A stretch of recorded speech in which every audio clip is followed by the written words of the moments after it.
বাসাতেই আমার সাথে সে ফিজিক্যাল রিলেশন করে আবার দিয়ে পরে আমি বললাম যে রেজিস্ট্রি করো, তো আর রেজিস্ট্রি করেনি।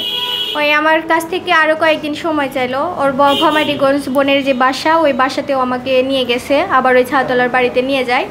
তারপরে আবার বলে যে তুই মানে ওর চালাকি আমি যখন বুঝতে পারি, মিশতে চাইলাম না, তখন সে আমাকে বলে যে তোর যে ছবি আছে ভিডিও আছে এগুলা হচ্ছে ইয়ে করে দেবো, ভাইরাল করে দেবো। তো এভাবে ভয় দেখায়। আবার হচ্ছে বলে তোর বাবাকে মেরে ফেলবো, মাদক মামলা হিরোইন মামলা দিয়ে ধরা দিব, আমার সাথে মিশতেই হবে তোর। তো আমি এসব আর সহ্য করতে না পেরে আগস্টের 19 তারিখেও আমার সাথে দেখা করে মোহনপুর তুলসীক্ষেত্র। তো আমি ওই অবস্থাতেই থানাতে গেছি। যাওয়ার পরে তখন থানার গেটে ওর বন্ধু কবির, ও তখন বলতেছে যে আমাকে দেখতে পাই, আমি থানাতে যাচ্ছি, ও দেখতে পাইছে কবির।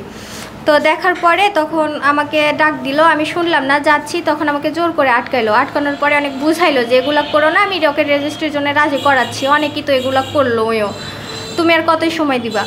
দিয়ে আমি পরে হচ্ছে বললাম যে বুঝান আপনি, দেখেন কি বলে।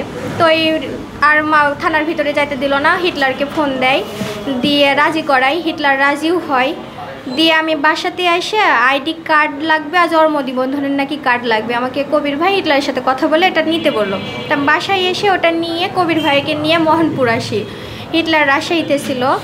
তো মোহনপুরে এসে মেন রাস্তার ওপর তো হচ্ছে ওই আমাকে বলতেছে যে হচ্ছে আমি হচ্ছে আজকে বিয়ে করতে পারবো না, মানে আমাকে বিয়ে করার কথা বলে ওখানে নিয়ে গেছে। পরে আবার বলতেছে যে আমি আজকে বিয়ে করতে পারবো না, হচ্ছে আমার ওপর আজকে একটা রাজনৈতিক মামলা হয়েছে, আমি বিয়ে আজকে করতে পারবো না, আমাকে আর একটা মাস সময় দাও। তা আমি বললাম যে আমি আর একটা মাসও সময় দিতে পারবো না, আজকে শেষ সময়, তুমি যদি আমাকে বিয়ে করো, না হলে আমি বিষ খাবো, নয়তো করবো, থানায় যাব, থানায় আমি কেস করব, তোমার এটাই লাস্ট সুযোগ। তখন বলেছে যে না আমাকে আর একটা মাস সময় দাও। দিয়ে তখন ওই আবার হচ্ছে করছে কি আমাকে ভয় দেখাচ্ছে, নিয়ে যাও। পরে হচ্ছে কবির বলল যে দেখো তোমাদের মধ্যে কথা বলে কি করে, অনেক রাতও হয়ে গেছে। দিয়ে তখন হচ্ছে আমি আবার মোহনপুর থেকে আমাকে ওই নিয়ে বাইকে করে নিয়ে এই যে ইয়েতে এসছে ছাউতলার মোড়ে যে বাসাতে নিয়ে এসেছিলো, ওই বাসাতে আবার নিয়ে এসছে।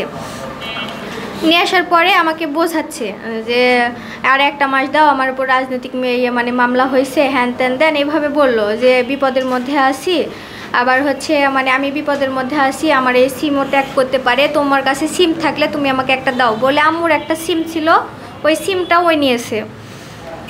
তো এভাবে কথা আর কি বলতে থাকার পরে তখন 11 তারিখে মানে সেপ্টেম্বরের 11 তারিখে আমি বললাম যে হচ্ছে আমি আর সহ্য করতে পারতেছি না, আমি হয় রেজিস্ট্রি করবা, নয়তো আমি থানায় যাবো, যে আমি কেস করবো, এবার একদম শিওর বলে দিলাম। তখন হচ্ছে ওই বলেছে যে কেস করবি কর, তোর বাবার উপরও আমি কেস করতেছি দাঁড়া, বলে কাকে জানি ফোন দিছে।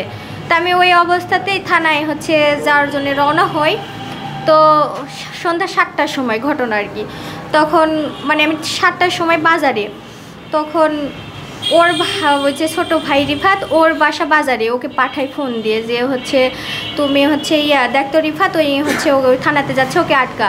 রিফাত কয়েকজন ছেলে পেলে নিয়ে আমাকে আটকাইছে, মানে রাত 12টা পর্যন্ত মানে আমি পালায় আর কি করছি। লাস্টে আমার এক ধর্ম মায়ের ওখানে উঠছিলাম, ওঠার পরেও আমি পাইনি। দিয়ে পরে জানের ভয়ে আমি হচ্ছে রাজশাহীতে আসার যে করলাম, সিদ্ধান্ত নিলাম। আমার ওই ভাই আমাকে রাজশাহীতে তুলে দিল সিএনজিতে। দেখতেছি যে ওরা বাইক নিয়ে কয়েকজন সন্ত্রাসী আমার পিছনে লাগাই দিছে, বাইক নিয়ে আসতেছে। তো ওই ভাইয়া সিএনজি এলো ভাইয়া বললো যে তুমি হচ্ছে করো, ওই মারা গেলে এলাকার দিকেই মারা যাও, এরা তোমাকে ছাড়বে না।